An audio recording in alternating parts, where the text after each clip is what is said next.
Outdoor Oklahoma, to help you better understand and appreciate your natural world.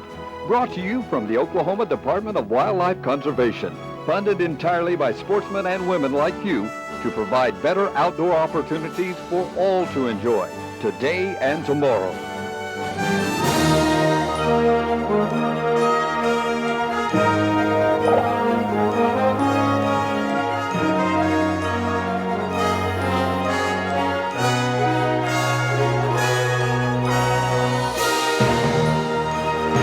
Is that the hook? Is that the hook, Bubba?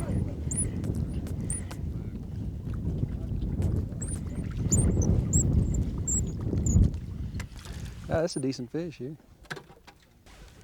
That's good fish. Pretty fish.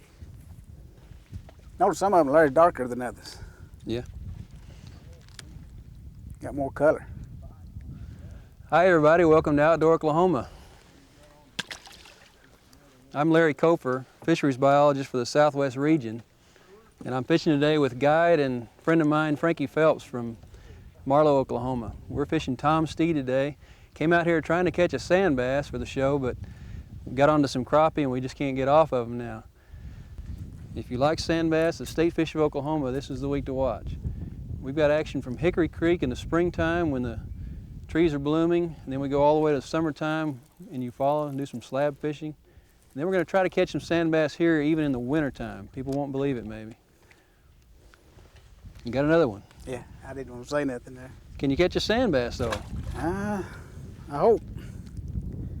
Nah, they're down there.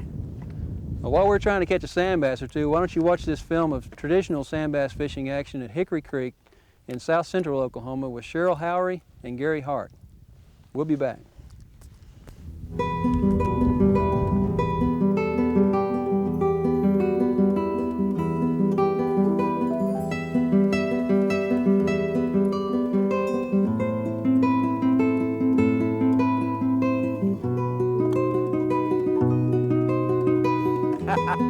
Well, I think that's why you call them sand bass. I'm not sure. But when you get about 30 of them on the stringer, you have to end up dragging them back through the sand. I watch weather patterns a lot, and so you know what area of the state that had a lot of rainfall, and during this spawning season, you want to know whether it's raining and you know where a bunch of water is coming in, and then you'll have to know what the watershed's like to see if it's going to be muddy water, it's going to be clear water, and then you got to know the lake level to know where that water runs into the lake. If the lake is rising, and you're coming down a creek like this, if the lake's rising, then you've got to go way on upstream, because the fish will spawn generally from about a half a mile from still water. See, this water is still moving down, and it's not still till you get on around the bend, maybe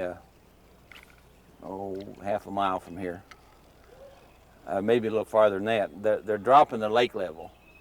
At the point that they'll be spawning will be from the lake contact up from about half a mile up to maybe as much as 4 or 5 miles. The first rain of the year, a lot of times, will come through and it'll clean off all the trash and debris. So see, we've got beautiful water out here. It's really pretty down here. Yesterday was just beautiful.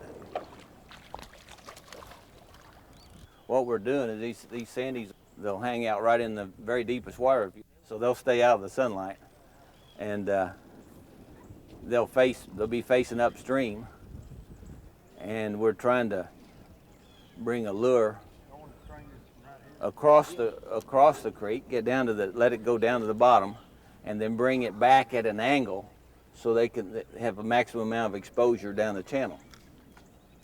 Well, if you went right straight across the channel, straight back, that current would bring it down a little bit, and all you would do is just go down and back. But if you went down at an angle, let it go down, the current would bring it down a little further, and you'd have maximum exposure sort of coming diagonally through there. No, I have a normal rule that you can use almost any lure as long as it's got chartreuse on it. That's almost always a trick. Bright sunny days, I like to go to darker colors like purple. Purple works real well. I've got one tied on now, along with the chartreuse, because I figured we're right in a transition between the two times. And the color does make a lot of difference. It's years ago I would take a color locator that Lauren Hill invented, put it in the water, see what color showed the best. Many times on a day with this type of cloud cover and water clarity, it would show blaze orange. No one made blaze orange lures. So I began to make blaze orange jigs with a chartreuse tail, and that's probably the best jig to use in early morning or low light or late evening. It becomes real important to that particular color. I don't know what it looks like to a fish underwater, but it catches them.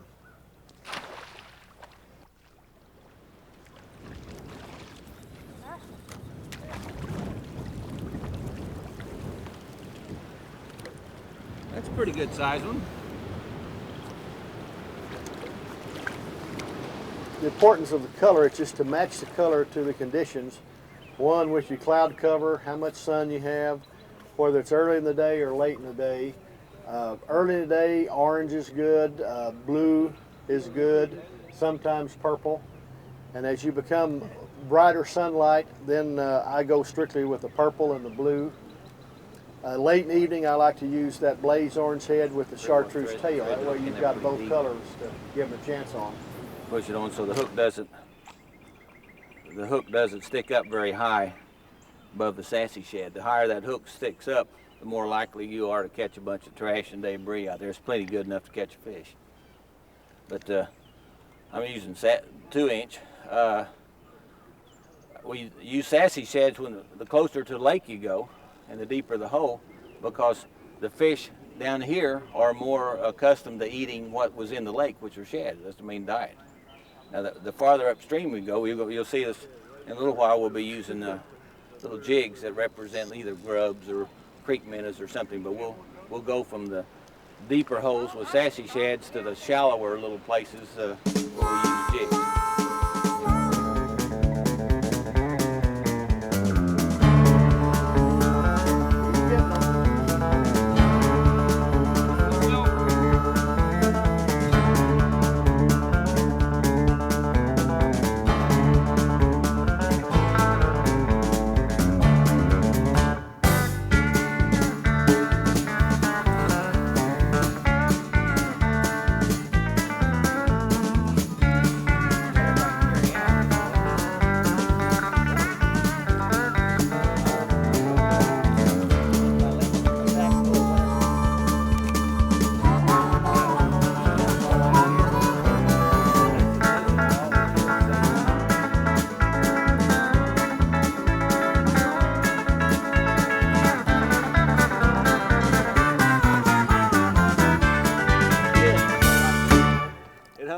Waders. Most years we'll find them in either Hickory Creek or Glasses Creek, or sometimes over in Mill Creek, one of these creeks down here. And we work it pretty much as when this creek here is about finished fishing, then it's time to move north. Once the lake gets up about 50, they start getting active, and they don't normally spawn until it gets about 55, but you'll find that there'll be some shallow shelves. Like when this creek runs in the lake, there'll be a shallow shelf out there, and that water will warm up in that shelf maybe 3 or 4 or 5 degrees more. And so locally that water in that shelf may be 55, and they may be heading upstream. And they were here as early as about 3 weeks ago. A few of them came up. There's a few of them coming up every day. But they'll let you know they're out there, because you'll see the swirls with the female be running around in a circle, and be several males all running around in swirls. We call them swirls. I don't know the technical name for it. So if this were the first one today, I'd let this fish play around a little bit, kind of stir things up out there. I think when you let them, when you catch it, say like catch the first one, just play it around in that hole out there a while and just kind of let everything kind of liven up. Cody, you are going to carry all these fish back, aren't you? Sure. Well, I'm going to put them on your stringer, fair enough? Fair enough.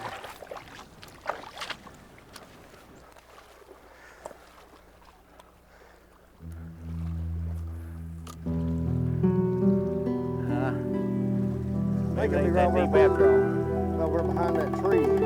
Yeah. That eddy current. Huh? Well, here's an example. Yeah. I think we found some, senor.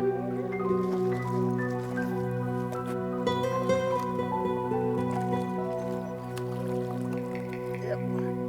Think so. One advantage that these lures have is I knew they'd be behind that they're log. flexible They were enough that you can bend that hook with this 8-pound test line. I don't normally catch any fish, any 8-pounders out here, so I don't worry about it. If I do, well, I just let it go down the road. But the hook will bend just about right before line breaks. Now you want that kind of combination. Now Gary's lures on those long H's that he makes, they're pretty stout, and you'll lose a lot of them. They won't break out.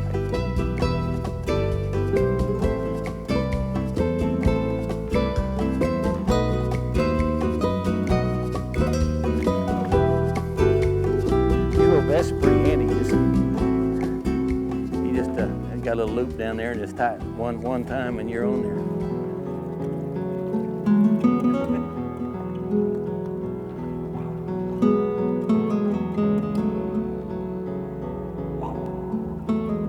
Take my rod. I may go down here. I'm totally Here, buried. you hold on the rod. I'm totally buried. You know, hold on the I'll rod. have to crawl out.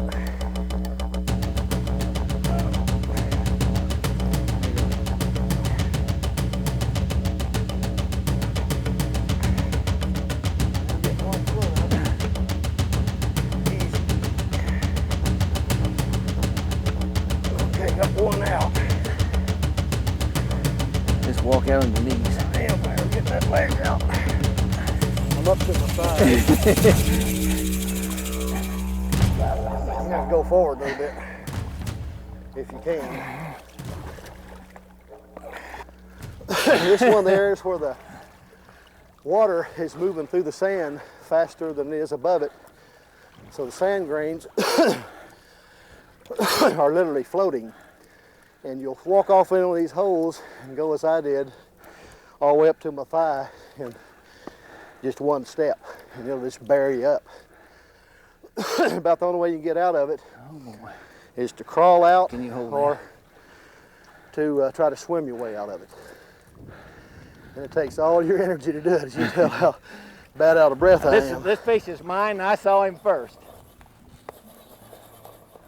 You're out there fooling around that quicksand, and we're down here to fish.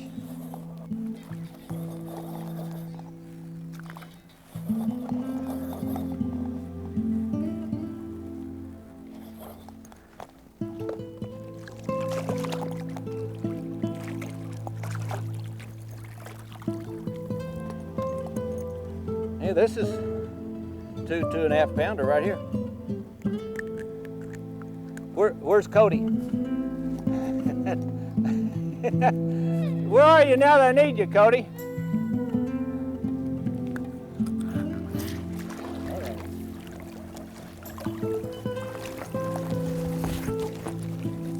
You get the right kind of string, it's just a little half hitch and do it.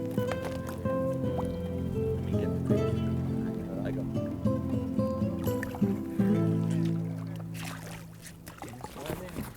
Hello, thing you got. I believe you, Sandy. Okay, Bubba. See if I know what I'm talking about here. Oh, I know you do. Look at that. That's yeah. what it is. Good job, Well, Bubba. sand bass bite in the wintertime too. It's true. And on homemade jigs too. Yeah, thank you. Yeah, that matter of fact, I've heard enough about that today. Well, I hope you enjoyed that show on Hickory Creek. It makes me want to go down there this spring and try it. Oh, You got another crappie? yeah, it's just a little one. Oh man.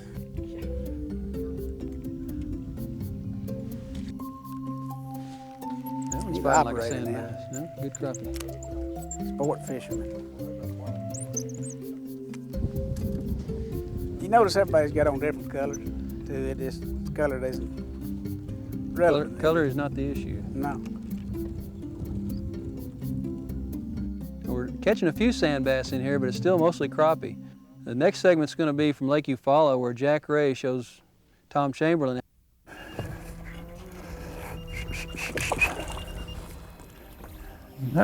Not too bad, not too good. Some slab fishing. Yeah, we're right? going to use those slabs. Something similar to the bomber slab? Yeah. Is that what- Just a chunk of lead painted white with a hook on the end of it, all it Okay. is. Yeah, we've just been running over kind of a flat out here. It's old farmland. The water's about 15 foot deep, and right in here it dropped off. We're in about 50 foot of water now, and we'll be in it till we get to the other side and some of the flats over there. That's where those sand bass, they like these shallower Jigging it flats. so much, I'm just trying to retrieve it. Well, sometimes they'll hit it good. These things, they hit different, seem like, different times. Uh-huh. I've been doing real good throwing it out and jigging it up and down a few times. If they don't hit it, just start cranking it, and they've been hitting it. Uh-huh. We've got a seagull down there looking.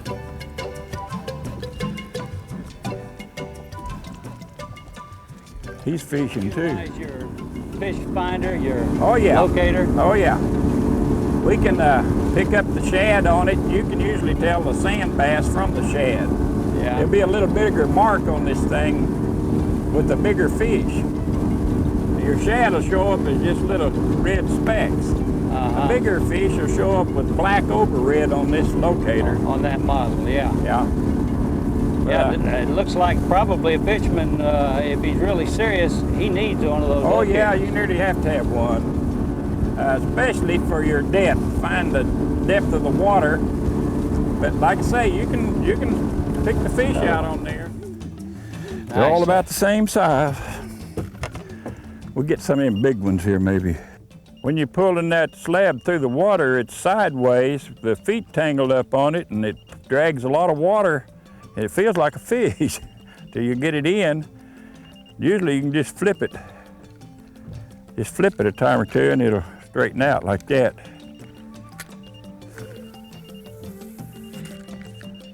Usually when they do that, a fish has hit it and knocked it up, the hooks up around the line.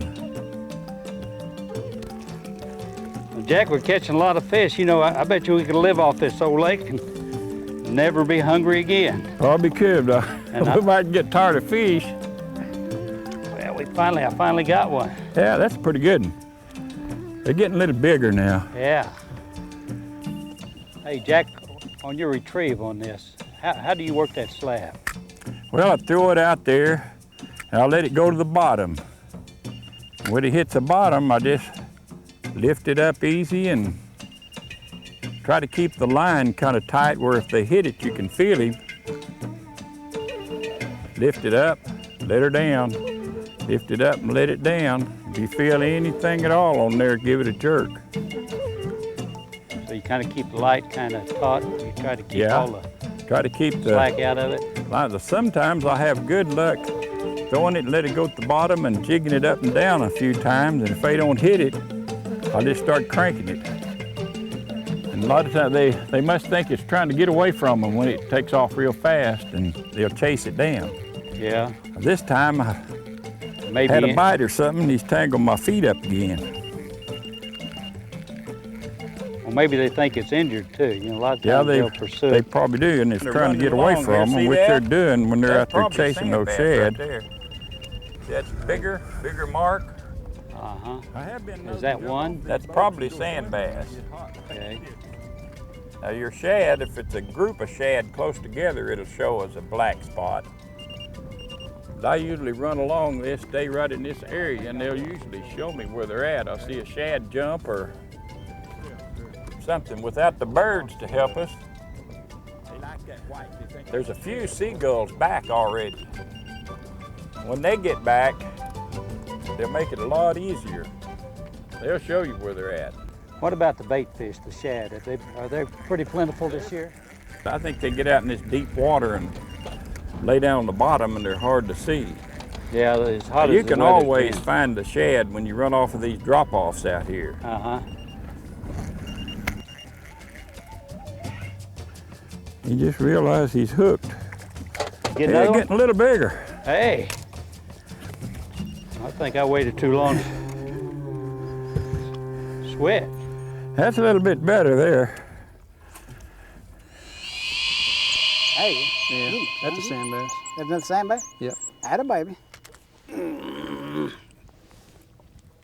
You got one? Yes, sir. It's about the same size as yours. All right, I'm convinced then. It's about them puppies we've seen. Yeah, bigger we got ones. bigger. I guess I'm convinced now that you can catch sand bass in Oklahoma in the wintertime. We've outlasted just about everybody else here on the lake, so it's time to go in. Hope you enjoyed today's segment.